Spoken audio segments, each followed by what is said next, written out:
सिद्धाणं नमो आयर्याणं नमो उवज्झायाणं नमो लोये सवसावणं मंगलम भगवान वीरो मंगलम गौतमो गणी मंगलम कुंद कुंदाद्यो जैन धर्मोस्तु मंगलम सर्वमंगल मांगल्यम सर्वकल्याणकारकं प्रदानं सर्वधर्माणां जैनं जयतु शासनम् अज्ञानतिमिरान्धानां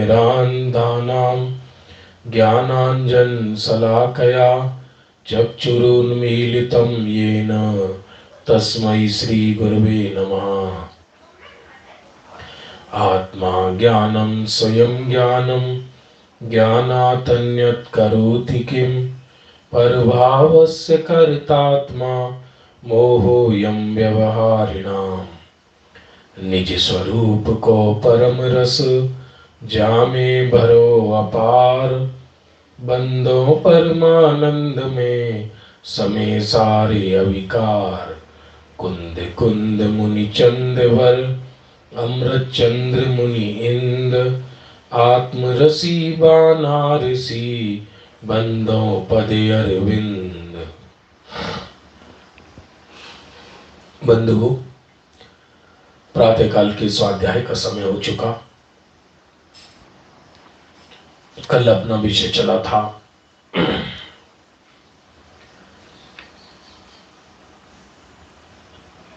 कि जीव नव तत्वों से भिन्न किस प्रकार है। एक तरीके से जैसे सर्राफ विभिन्न कुधातु सोने में मिलाने पर वो एक सोना नाम पाता है, लेकिन सोना उसमें शुद्ध विराजमान है।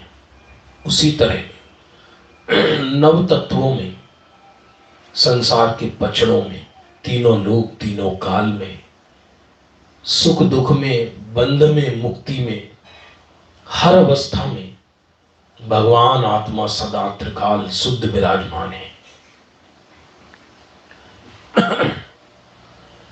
ऐसे नव तत्वों से भिन्न ज्ञानी उस शुद्धात्मा को लगते हैं। नव तत्वों के वेश में ही दिखाई देगा जीव तो, लेकिन नव तत्वों के रूप नहीं होता, क्योंकि कोई ना कोई पर्याय तो रहेगी। और देखने की इसी कला का नाम अध्यात्म है। नव तत्व कहीं जाएंगे नहीं, क्योंकि संसार अवस्था में आश्रम बंध की पैकिंग में रहेगा जीव, साधक अवस्था में संवर निर्जरा की पैकिंग में रहेगा, और मुक्त दशा में मोक्ष की पैकिंग में जीव रहेगा। लेकिन नव तत्वों से भिन्न शुद्धात्मा सदा विराजमान रहेगा।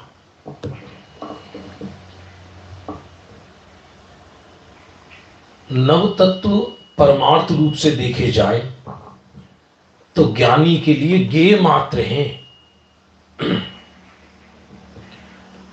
ज्ञेय मात्र हैं। अब ऐसा जिसको ये निर्णय हो गया कि मैं नव तत्वों से भिन्न शुद्धात्मा हूं, तो उस जीव को शुद्धात्मा की प्रतीति पूर्वक अनुभव या अनुभव पूर्वक प्रतीति कैसे होती है। अनुभव कहो, ध्यान कहो, निर्विकल्प अवस्था कहो, एक ही बात है। देखिए क्या चर्चा है, अपन करते हैं। जैसे रवि मन, ये श्लोक नंबर 10, छंद नंबर 10, जीव द्वार। जैसे रवि मंडल के उदय मही मंडल में आतप अटल तम पटल बेला तू है, तैसे परमात्मा को अनुभव रहत जो लो, तो लो कहूं दुविधा न कहूं पक्षपातु है। नय को न लेस परवान को न परिवेश, निक्षेप के वंश को विध्वंस होत जातु है। जे जे वस्तु साधके हैं तेऊ ताहा बाधके हैं, बाकी रागे दोष की दशा की कौन बात है, बाकी रागे दोष की दशा की कौन बात है। बहुत प्यारा छंद है और बहुत अति सूक्ष्म अति अद्भुत विषय है। वाणी गम में भी नहीं हो ऐसा विषय है, क्योंकि अनुभव की दशा की चर्चा तो अनुभवी ही जाने।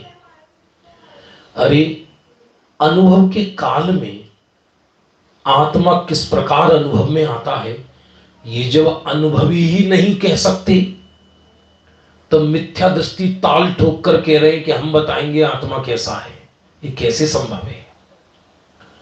क्योंकि अनुभवी भी वचनों में कैसे कहे, ज्ञात वो तो वो ही है।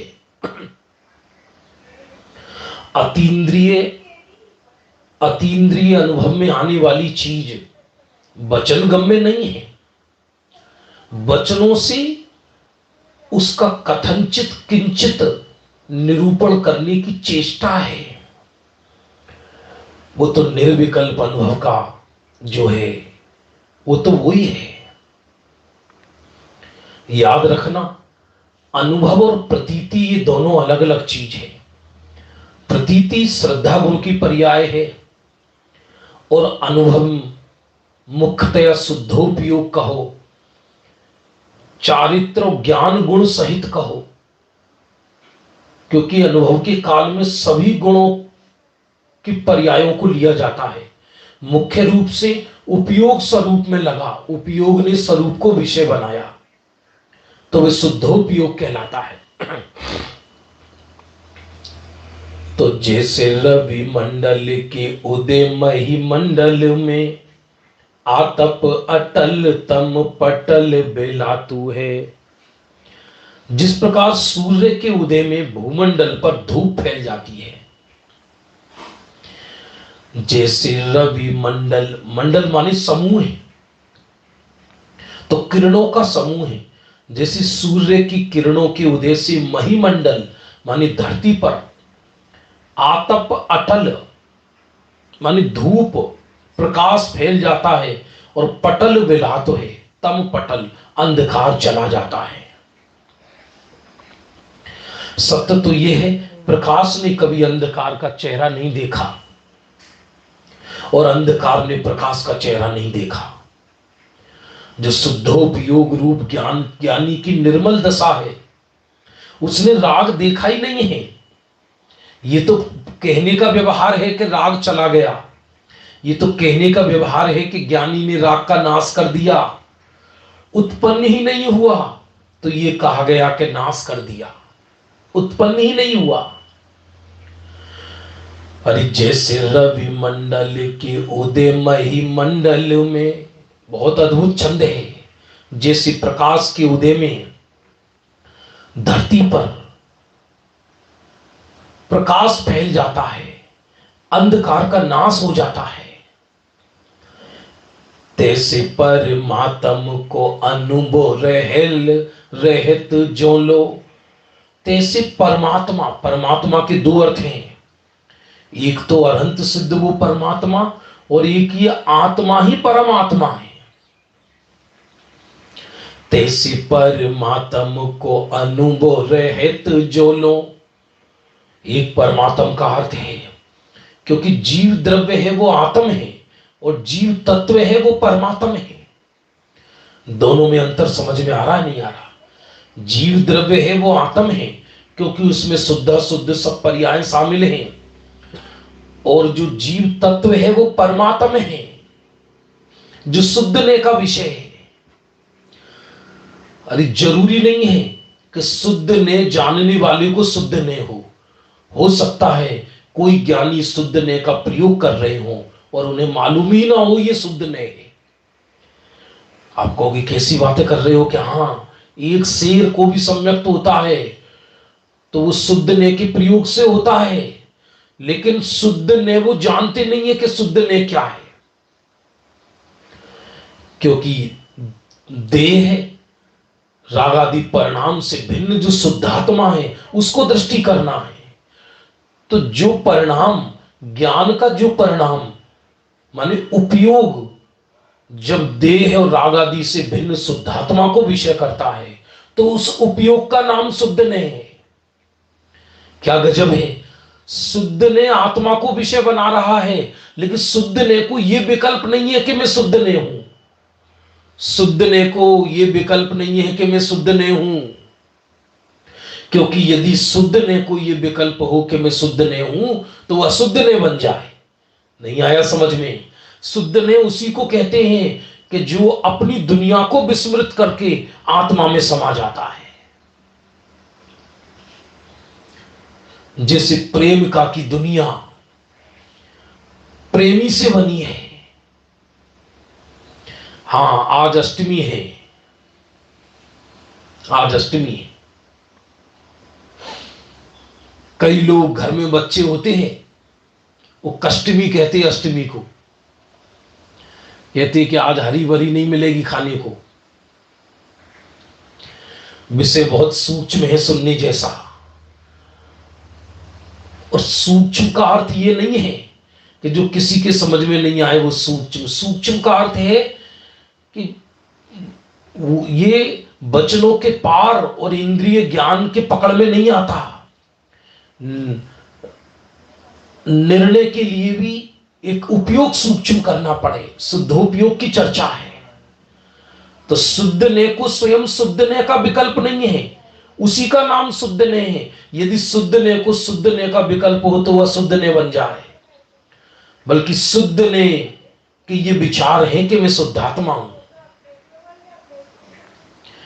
पक्ष मिट जाता है, विषय रह जाता है। क्या कहा? पक्ष। शुद्ध ने का पक्ष वास्तव में अशुद्ध ने की घोषणा है। अमृत का विकल्प भी जहर है, क्योंकि विकल्प अमृत से नहीं बना। अमृत को ग्रहण करने के लिए अमृत के विकल्प को भी नष्ट करना पड़ता है। नहीं आया समझ में? ये अजब गजब लाइन है ये। जब तक ऐसी दिशा ना हो तो परमागम कितनी बार भी पढ़ लेना, शुद्धात्मा ग्रहण कैसे होगा? अरे जैसे रवि मंडल के उदयमयी मंडल में आतप अटल तम पटल बेला तू है। अजब गजब है ये तो छंद। 10वां छंद बहुत अद्भुत है। जैसे प्रकाश के उदय होने पर धरती पर अंधकार भाग जाता है, तैसे परमात्म को अनुभव रहल जो लो, रहत जो लो। उसी प्रकार जब तक परमात्मा का यानी अपनी आत्मा का अनुभव रहता है, जो लो माने तब तक, तो लो कहूं दुविधा न कहूं पक्षपातु है। अब इसका अर्थ कैसे करें? अर्थ शांति से होते हैं, अर्थ करने से अर्थ नहीं होते। अंदर मन लगे तो अर्थ अपने आप निकलता है, और मन ना लगे तो अर्थ नहीं निकलता। अब इसको शब्दार्थ करने जाओ तो माथा भन ना जाए। ये शब्दार्थ की चीज नहीं है, भावार्थ की चीज है। जब तक उस परमात्मा का अनुभव रहता है, माने उपयोग शुद्धात्मा को विषय बनाता है। शुद्धोपयोग कहो, ध्यान कहो, अनुभूति कहो, परम योग कहो, आनंद की केली कहो, अलख निरंजन कहो, एक ही बात है। अरे जैसे परमात्मा को अनुभव रहत जो लो, तैसे परमात्मा का जब तक आत्मा का अनुभव रहता है तो लो। कहूं दुविधा न कहूं पक्षपात है। कहीं कोई दुविधा नहीं है, कहीं कोई पक्षपात नहीं है। मुझे मोक्ष जाना है, मुझे संसार छोड़ना है, ये दुविधा भी नहीं है। मुझे आत्मा का अनुभव करना है, ये दुविधा भी नहीं है। जगत के पुण्य पाप की दुविधा तो छोड़ो, मुझे कुछ करना है, ये दुविधा है। आज धर्म के नाम पर हर व्यक्ति क्रांति करना चाह रहा है। ये क्रांति का नाम नहीं, ये विश्रांति का काम है। कुछ करें, कुछ प्रकट करें, कुछ लोग जान ले मैं धर्मी हूं, ये दुविधा तो है ही नहीं।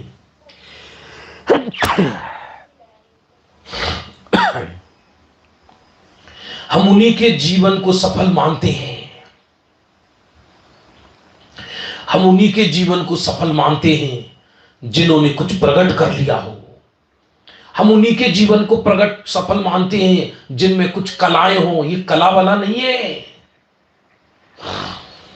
एक अनपढ़ अंगूठा टेक और एक त्रियंच, एक दिगंबर बीतरागी मुनि भगवंत के चरणों में बैठकर उपदेश श्रवण किया, आत्मा की दृष्टि हुई और शुद्धोपयोग हो गया।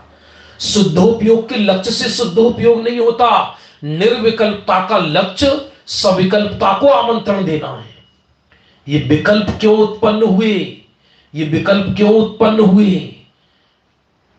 ऐसी सोच, ऐसा चिंतन विकल्पों को उत्पन्न करता है। जैसे रक्त रक्त से नहीं धुलता, रक्त दूध से भी नहीं धुलता, रक्त पानी से धुलता है, ऐसे ही पाप पाप से नहीं धुलता, पाप पुण्य से भी नहीं धुलता, बल्कि पाप पुण्य शुद्धता से धुलते हैं। तो विकल्प धुलते क्या है? पैदा ही नहीं होते। मुझे निर्विकल्प होना है, ये दृष्टि ही झूठी है, क्योंकि निर्विकल्पता तो एक समय की पर्याय है। जिसने ये निर्णय किया मैं शुद्धात्मा हूं, तो दृष्टि पूर्वक शुद्धोपयोग होता है। याद रखना, सम्यक दर्शन और शुद्धोपयोग का काल एक है। जिस काल में शुद्धोपयोग होता है, ये जिस काल में दृष्टि यथार्थ होती है, उसी काल में शुद्धोपयोग होता है। शुद्धोपयोग के अभिप्राय से शुद्धोपयोग नहीं होता। ज्ञानियों को शुद्धोपयोग का अभिप्राय नहीं, बल्कि ज्ञानी तो सहज हैं। ज्ञानी को यह दृष्टि बन गई मैं शुद्धात्मा हूं, इस दृष्टि के जोर में उपयोग को कहीं बाहर विश्राम ही नहीं मिलता, वो तो उपयोग स्वरूप को विषय बना लेता है। जगत से द्वेष पूर्वक उपयोग कभी स्वरूप को विषय नहीं बनाता। भेद विज्ञान के नाम पर हम द्वेष को पालते रहते हैं, द्वेष को, और अध्यात्म के नाम पर हम अध्यात्म के वचनों में रति करते हैं, आत्मा में रति नहीं करते। मेरे भैया समझ में आया नहीं आया? इसलिए शुद्धोपयोग के अभिप्राय से शुद्धोपयोग नहीं होता, बल्कि जिसको यह निर्णय हुआ मैं शुद्धात्मा हूं, और यह निर्णय पूर्व की भूमिका में नए निक्षेप और प्रमाण से होता है। भले वो नए निक्षेप और प्रमाण की परिभाषा न जाने, लेकिन निर्णय के काल में ज्ञानी को यह डिसीजन हुआ। श्रीमद जी कहते हैं विशुद्धिनी भूमिका, एक होती है विशुद्धि की भूमिका, एक होती है निर्णय की भूमिका, और एक होती है अनुभव की भूमिका। जब विशुद्धि की भूमि तैयार हुई, तब उसे यह निर्णय होता है सदगुरु के चरणों में मैं शुद्धात्मा हूं। और वो ऐसा निर्णय होता है कि स्वप्न में भी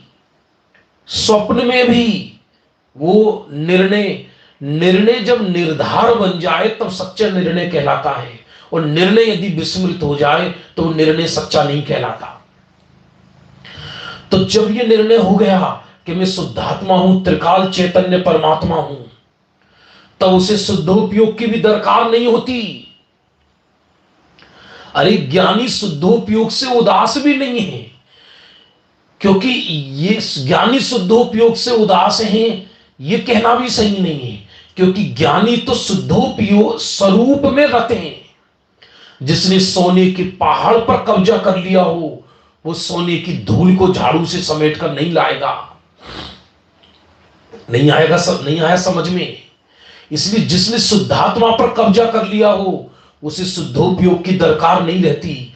तो जिसको यह निर्णय हो गया हो मैं शुद्धात्मा छूं, मुझे कुछ करना ही नहीं है, मुझे कुछ प्रकट करना ही नहीं है, मुझे संसार का अभाव करना ही नहीं है, क्योंकि मेरे अंदर संसार है ही नहीं। जिसके अंदर संसार हो वो संसार का अभाव करे। मेरे अंदर संसार है ही नहीं, तो संसार के अभाव का प्रश्न ही कहां आता है? मैं शुद्धात्मा हूं, ये निर्णय होते ही पक्का उपयोग शुद्धात्मा को विषय बना लेता है, तो उसे शुद्धोपयोग कहते हैं। उसे ध्यान कहते हैं, उसे निर्विकल्प अवस्था कहते हैं। निर्विकल्पता में निर्विकल्पता का रस नहीं है, निर्विकल्पता में आत्मा का रस है। यदि निर्विकल्पता में निर्विकल्पता का रस हो तो ये पर्याय दृष्टि हो जाए, जीव बहिर्मुखी हो जाए। यही उपाय है, दूसरा कोई उपाय नहीं है। अजब गजब है ये 10वां छंद।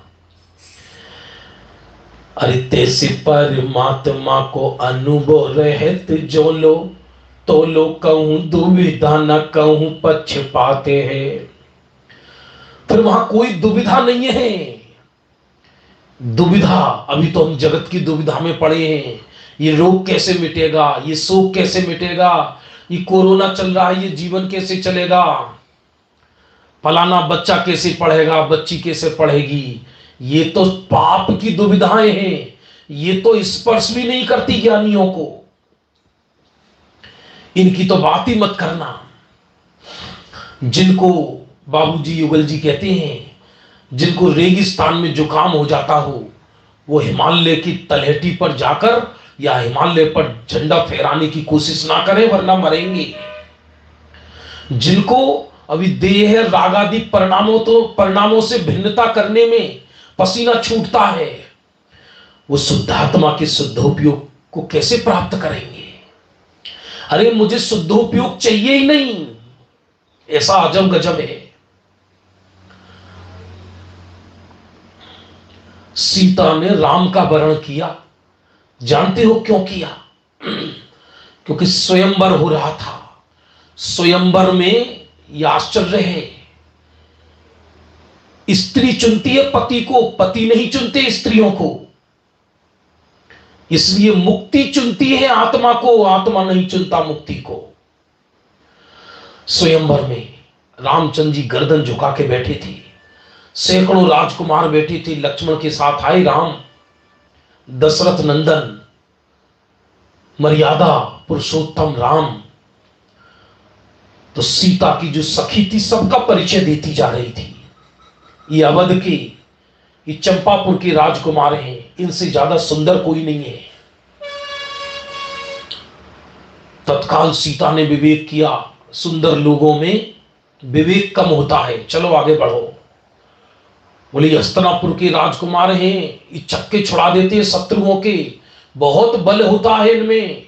सीता ने विचार किया, बलवानों में करुणा कम होती है, आगे चलो, चलते चलो चलते चलो चलते चलो। महाराज ये पटना के राजकुमार हैं, कीड़ा प्रेमी हैं, सबको हरा देते हैं। महारानी जी ये बहुत अच्छे रहेंगे, आपका मनोरंजन करते रहेंगे। कि कीड़ा प्रेमी ज्वारी बन जाते हैं धीरे धीरे। जिनको खेल का अधिक प्रेम होता है उन्हें जुआ का व्यसन पड़ जाता है। चलो आगे। और कोई रूपवान, कोई बलवान, कोई सब कुछ, लेकिन सीता को कोई नहीं भाया। क्योंकि जिसको भी सीता, जिसका भी परिचय दिया जाए, वो आंखें फाड़ फाड़ कर सीता को देखे जैसे सीता को खा जाएंगे। लेकिन जैसे राम के पास गई, सखी राम के पास गई कि अवध की राजकुमार, अयोध्या के राजकुमार हैं ये दशरथ नंदन, दशरथ नंदन है ये, इनकी यश तीनों लोक में व्याप्त है आर्यखंड में। जैसे ही कहा तो गर्दन नीची कर ली राम ने। महासुंदर है ये, तो गर्दन और नीची कर ली। महाबलवान है ये, तो और समट गए राम। जैसे जैसे वर्णन करे राम समटते चले जाएं। तो सीता ने कही धन्य है ये पुरुष, ये वास्तव में ही मर्यादित है। जिसका वर्णन कर रहे हैं, जिसका यश गा रहे हैं, तो भी ये समटता जा रहा है। तो सीता ने राम के गले में वरमाला डाल दी। उसी तरह आत्मा जो ध्रुव चैतन्य है, इसकी पर्याय प्रशंसा करती है, इसके गुरु प्रशंसा करते हैं, इस शुद्धात्मा की गणधर प्रशंसा करते हैं, ज्ञानियों की अन्य ज्ञानी प्रशंसा करते हैं, पर ज्ञानी स्वयं अपनी प्रशंसा नहीं करता। ज्ञानी को मुक्ति की चाहत नहीं है। अरे मुक्ति की तृष्णा मुक्ति से दूर करती है व्यक्ति को। तो शुद्धोपयोग के काल में तो जीव ऐसा ही है जैसे सिद्ध शिला पर बैठा हो, भले ही वो काल अल्प है, भले ही वो अल्प है, लेकिन वहां भी जोर श्रद्धा का है, श्रद्धा का। और लेकिन जब सविकल्प के काल में आते हैं तो नए प्रमाणों, नए और प्रमाण की ऊहापोह रहती है। ज्ञान अन्य विषयों को गौण करता है और शुद्धोपयोग को ज्ञान कचास को भी जानता है और पकास को भी जानता है। ज्ञान ये भी जानता है कि पर्याय में अल्पज्ञता है, ये विषय कसाय दुखदाई है, लेकिन शुद्धोपयोग के काल में तो ये दुविधा भी मिट गई। शुद्धोपयोग माने संसार अवस्था में शुद्धोपयोग का अर्थ है सिद्ध शिला का नीचे उतर आना। रावण भी थे स्वयंवर में, रावण भी गए थे। अब बहुत बड़ी घटना है, वो कथा सुनना कभी, तब आपको मालूम पड़ेगा। वो बहुत बड़ी कथा है एक। सुनो सुनो सुनो, यह तो शुद्धोपयोग के काल में मानो जीव साक्षात सिद्ध बन गया, क्योंकि सिद्ध और संसारी जीव के शुद्धोपयोग की क्वालिटी में अंतर नहीं है, ध्यान में अंतर नहीं है, ध्यान के समय में अंतर है। शुद्धोपयोग की क्वालिटी जो सिद्ध भगवान अनंत काल तक स्वरूप में रहेंगे, वही चीज है वहां पर भी। वो अनंत काल तक रहेंगे, ये थोड़ी देर में बाहर निकल जाएंगे, लेकिन बाहर निकल आ जाने से आत्मा का कुछ बिगाड़ नहीं है। सविकल्प होने से आत्मा का बिगाड़ नहीं और निर्विकल्प होने से आत्मा का सुधार नहीं। जिसको ये निर्णय हुआ मैं शुद्धात्मा हूं, उसको निर्विकल्पता होती है। जिसको निर्विकल्पता का प्रेम हो उसको निर्विकल्पता नहीं होती, क्योंकि जिसको निर्विकल्पता का प्रेम हो उसको तो पर्याय दृष्टि हो गई। मुझे भावना में कहे अलग बात है, भावना में बोले अलग बात है, चरणानुयोग की भाषा में बोले अलग बात है, पर विधि क्या है? विधि क्या है? विधि तो ये है मैं शुद्धात्मा हूं शुद्धात्मा छू, विधि तो ये है। अरे तैसे परमात्मा को अनुभव रहत जो लो, तो लो कहूं दुविधा न कहूं पक्षपात है। कहीं कोई दुविधा नहीं, कहीं कोई पक्षपात नहीं। अरे आत्मा स्वयं का भी पक्ष नहीं उसको, क्योंकि पक्ष जहां आता है वहां विपक्ष खड़ा हो जाता है। अस्ति जहां खड़ी होती है वहां नास्ति खड़ी हो जाती है।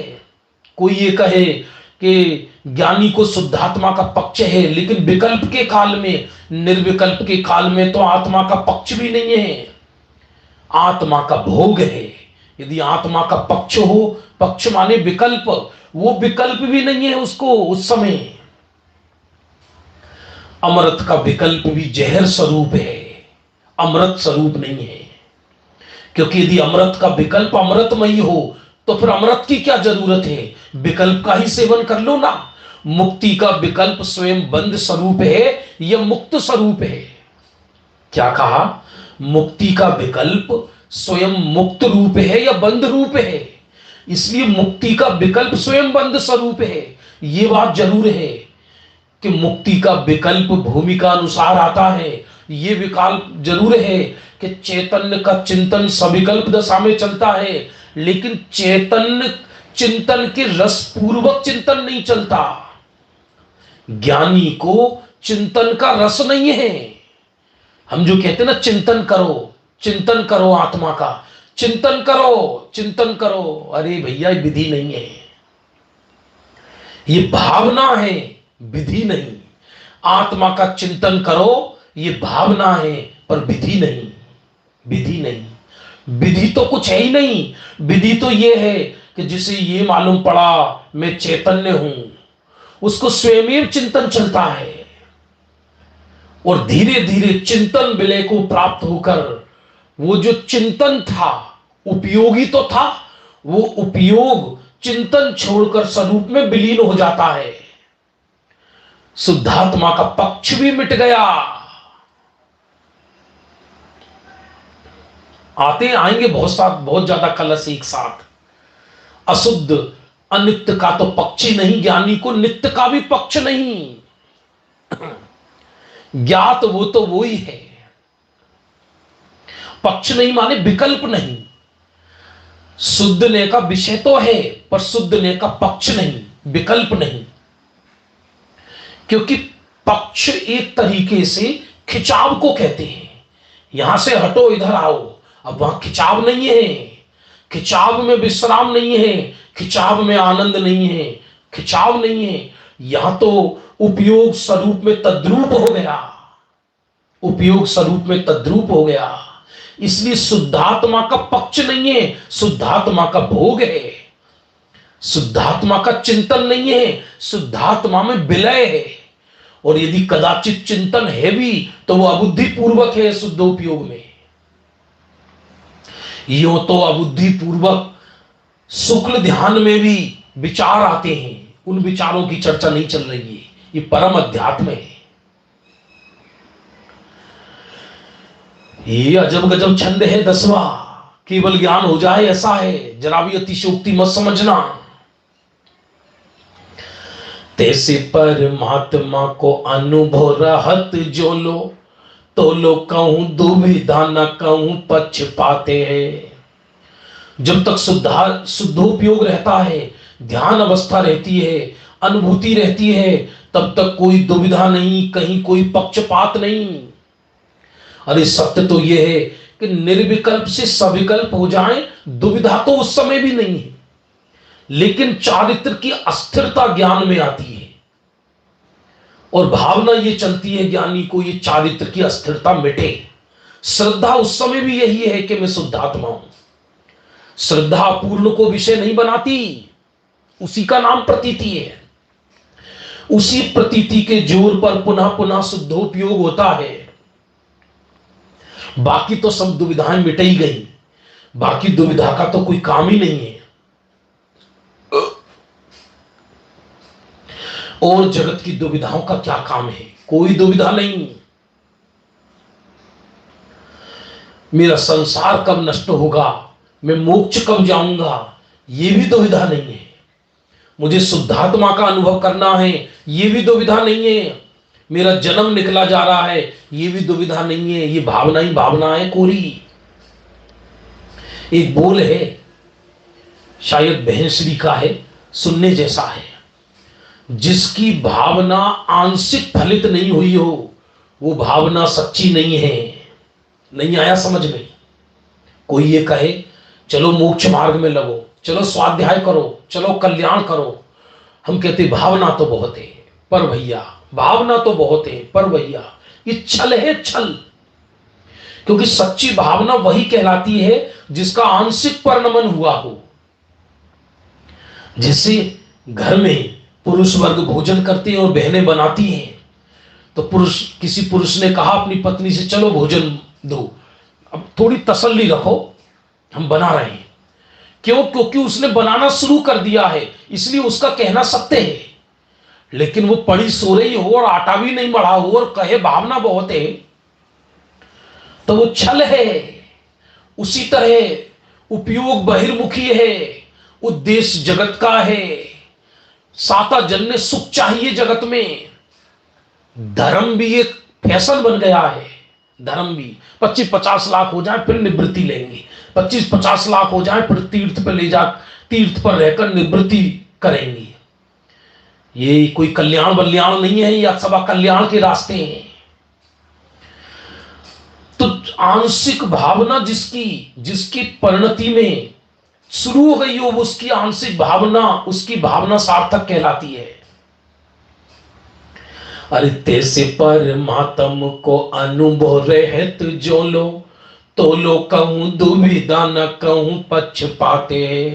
कोई अशुद्ध ने का तो पक्ष है ही नहीं, शुद्ध ने का भी पक्ष नहीं है। क्योंकि शुद्ध ने का पक्ष हो जाए तो शुद्ध ने का विषय रह जाए। हमें शुद्ध ने के पक्ष का पक्ष नहीं, हमें तो शुद्ध आत्मा चाहिए। अकेले शुद्ध ने के गीत गाता रहे वो भी अशुद्ध ने है। क्योंकि शुद्ध ने सच में तो उसको कहते हैं जिसने त्रिकाल शुद्धात्मा को विषय बना लिया हो, जिसने त्रिकाल शुद्धात्मा को विषय बनाया ही नहीं हो और वाणी की ही एक्सरसाइज चलती रहे, तो उस शुद्ध ने भी अशुद्ध ने जैसा ही हो गया ना। नहीं समझी? एक को पानी नहीं मिला इसलिए प्यासा मर गया, और एक को पानी तो सामने था लेकिन पानी के गुण गाता रहा और पिया नहीं, और गुण गाते गाते मर गया। दोनों में बड़ा मूर्ख कौन है कि पानी सामने होकर भी पानी का सेवन नहीं किया? तो एक को तो शुद्ध ने का पक्ष ही नहीं आया, आत्मा का पक्ष ही नहीं आया, और व्यवहार क्रिया कांड में ही लीन होकर मर गया, संसार में परिभ्रमण किया। और एक को शुद्धात्मा का पक्ष तो आया लेकिन पक्ष के गीत गाता रहा, लेकिन शुद्ध जो आत्मा थी वो प्राप्त नहीं हुई। तो शुद्ध ने जो आत्मा का पक्ष करता था वो भी क्या काम कर रहा? वो भी क्या काम कर रहा फिर? तो लोग कहूं दुविधा न कहूं पक्ष पाते हैं। क्या गजब है! जो जो डूबोगे इस छंद में त्यों तो इसमें से आनंद आएगा। अर्थ नहीं किए जाती। गुरुजी बैठे थे झोपड़ी में, आश्रम में। हम भी आश्रम में रहते, आश्रम है हमारा। शिष्य पढ़ रहे थे गुरुकुल में। एक तेज तर्रार शिष्य। हर जगह हर युग में तेज तर्रार लोग होते हैं। लोग तेज तर्रारों को महान समझते हैं, तेज तर्रारों को ज्ञानवान समझते हैं, जबकि वो मुक्ति से बहुत दूर हैं। अब एक शिष्य बोला गुरुजी से, गुरुजी मुझे एक प्रश्न है, गुरुजी मुझे एक प्रश्न है, गुरुजी मुझे एक प्रश्न है। दूसरे को पूछने ही नहीं दे, गुरुजी मुझे एक प्रश्न है। और बार बार प्रश्न का उत्तर पाके एकदम अभिमान में आ जाए। गुरुजी भी क्या समझेंगे मैं कितना बड़ा जिज्ञासु हूं। पर अंत में गुरुजी बोले प्रश्नों के उत्तर नहीं होते, प्यासे के उत्तर होते हैं। कोई पानी की खोज कर रहा है, पानी की खोज कर रहा है, जिसको प्यास नहीं लगी वो पानी की खोज करेगा भी तो पानी को बर्बाद करेगा। जो भव से नहीं थका वो आत्मा के प्रश्नोत्तर भी करेगा तो इसे केवल मनोरंजन का विषय बनाएगा, ये वचन विलास का विषय बन जाएगा का केवल।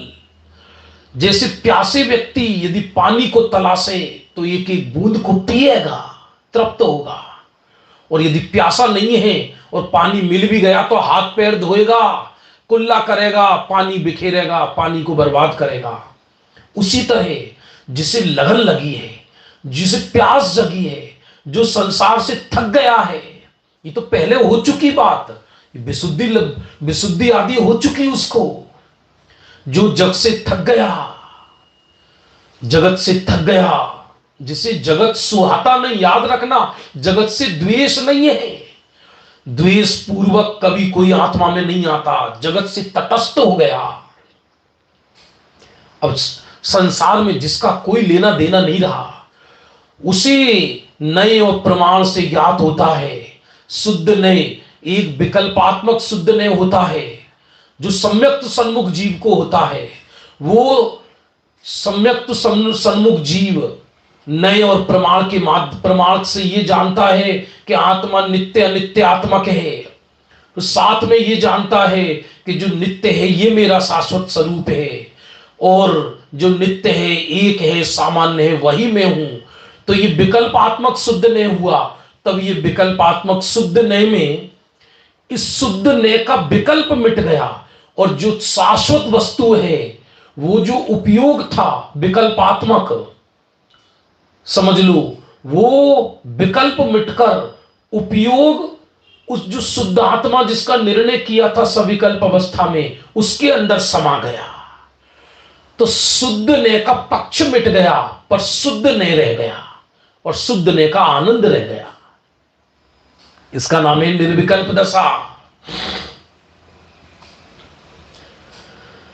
बहुत अजब गजब है। और क्या कह रहे हैं, अभी यही संतुष्ट नहीं हुए बनारसी दास जी। उस शुद्धोपयोग कहें, निर्विकल्प कहें, ध्यान अवस्था कहें, और तो और ध्यान अवस्था वाले को खुद नहीं पता कि मैं ध्यान में हूं। निर्विकल्प वाले को खुद ये नहीं पता कि मैं निर्विकल्प अवस्था में हूं, क्योंकि यदि निर्विकल्प वाले को ये विकल्प चले कि मैं निर्विकल्प हूं तो ये सविकल्प हो जाए। केवलियों को जरूर अपनी निर्विकल्प अवस्था का ज्ञान होता है, पर 12वें गुण स्थान तक निर्विकल्प अवस्था जो होती है, उस निर्विकल्प वाले को निर्विकल्पता का आनंद तो होता है, लेकिन निर्विकल्पता के काल में यह विकल्प नहीं होता कि मैं निर्विकल्प स्वरूप हूं, बल्कि उस शुद्धात्मा में तन्मयता रहती है, और उस तन्मयता को निर्विकल्प अवस्था कहा है। अरे नए को न लीस परवान को न परवेश, उस निर्विकल्प अवस्था में नए का लेस नहीं और प्रमाण का प्रवेश नहीं। तो नयो प्रमाण कहीं चले गए क्या? नयो प्रमाण वहीं विद्यमान है। और सच्ची बात तो यह है कि अनुभूति के समय ही सच्चे नयो प्रमाण का जन्म होता है। अनुभूति के समय ही सम्यक दर्शन नयो प्रमाण का जन्म होता है, और ज्ञानी को ही नयो प्रमाण है। तो प्रमाण कैसे हैं शुद्धोपयोग के काल में?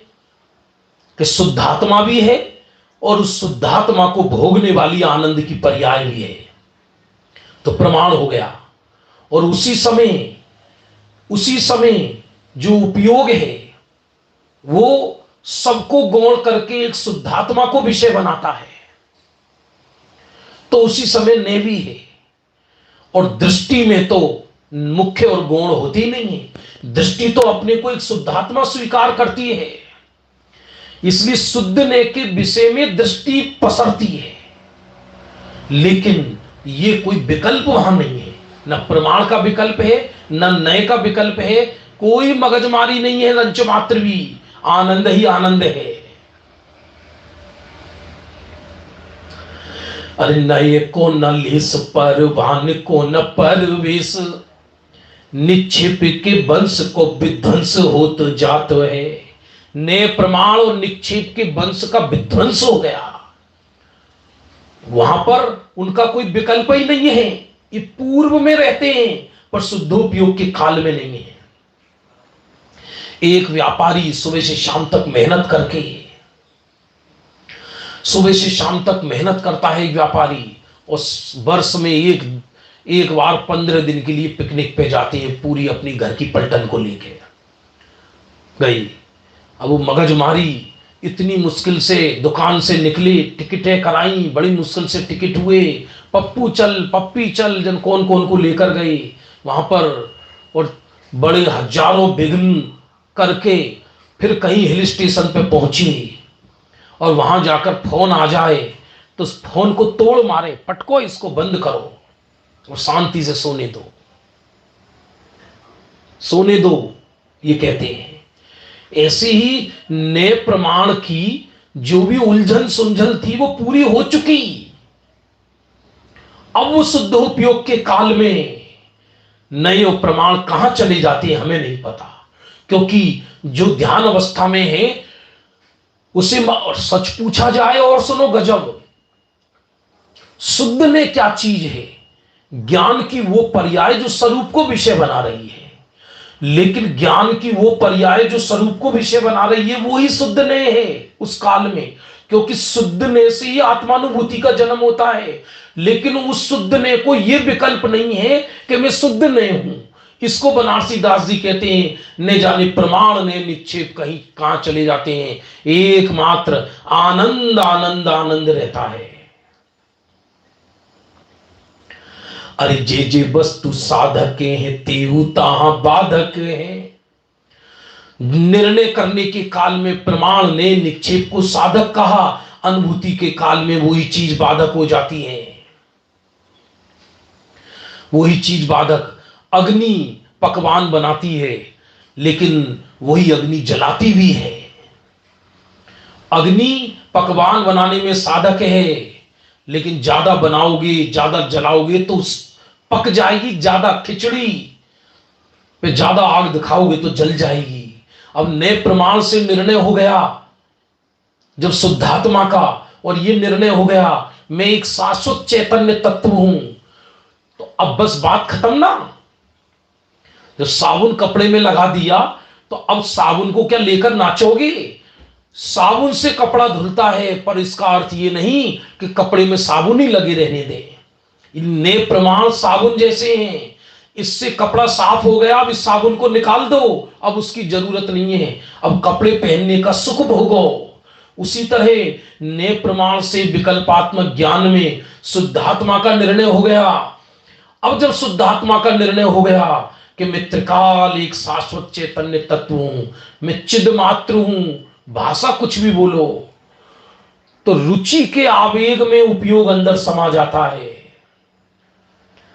तो सारी चीज उस समय बाधक रूप परिणमन हो जाती है, उनकी कोई जरूरत नहीं रहती उस समय।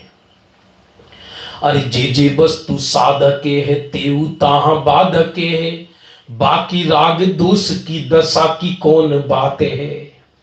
और बाकी राग द्वेष की कथा की तो कौन बात है। मैं शरीर नहीं हूं, मैं फलाना नहीं, मैं दिखाना नहीं, भैया कल्याण करना है, वरना चतुर्गति में परिभ्रमण करोगे और ये और वो उपदेश लंबे लंबे। बाकी राग द्वेष की तो कोई कथा ही नहीं। यहां तो कहते हैं मैं शुद्धात्मा हूं, ये चिंतन भी शुद्धात्मा में समाने में बाधक है। ये चिंतन होता जरूर है, लेकिन इस चिंतन को कोई अभिप्राय पूर्वक करे, क्योंकि मुझे शुद्धात्मा में समाना है, तो शुद्धात्मा में नहीं समा पाएगा। अरे जे वस्तु साधके है तेऊ ताहा बाधके है, बाकी राग दोष की दशा की कौन बात है। बाकी राग द्वेष की कथा की कोई बात नहीं है। बहुत अद्भुत छंद था, समय हो गया, इसका भावार्थ कल पढ़ेंगे। निज निधि निज में बताई, यह अनंत उपकार है, उसके लिए जिन वाणी मां को वंदना सतबार है।